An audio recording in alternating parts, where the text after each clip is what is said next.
I think one of the crazy things about science is that I keep reading a research paper and realizing that the scientist is like brilliant and I have like a total science crush on them.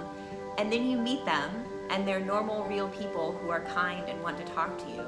So I feel like it's weird calling other scientists my heroes now because they're also just like the people who talk to me and inspire me on a very everyday kind of thing level.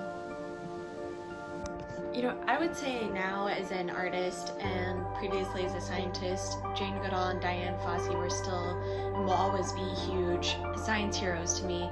So as a career scientist, my real life heroes have transitioned from people that write the guidebooks like the ones behind me to my mentors that have had a huge impact on my development as a scientist.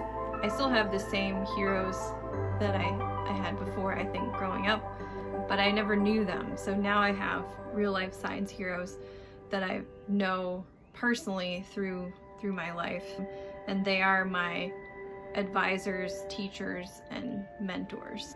My real life science hero is still Dr. Nathan Muchala. We worked together for 2 years and I got to learn so much from him. We had a pretty good connection. It was so good for me to get to know him as a person too, and not only as a scientist.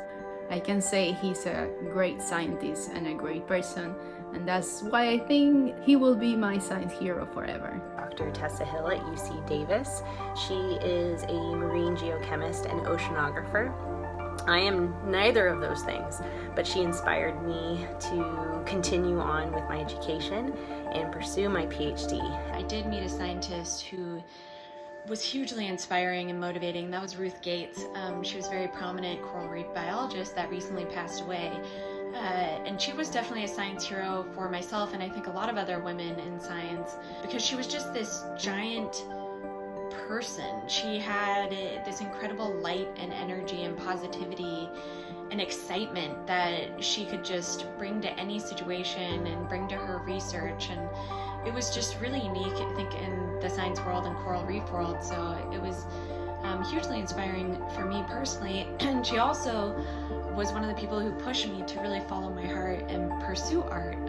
So not only as a scientist, but now as an artist, she is still a hero of mine. Dr. Ruth Gates, who was a world-renowned coral biologist and my PhD advisor, and she inspired me to be myself unapologetically, to bring humor to the table, to bring information and to empower other people to contribute to the health of coral reefs. And for those two women, I'm extremely thankful for my time with them. My organic chemistry professor, for example, who's really the person who first pushed me down this path by telling me that I should apply for a summer undergraduate research program. And I said, I have no experience, I'll never get in. And he said, well, you won't know until you try. I really think you'd be good at it.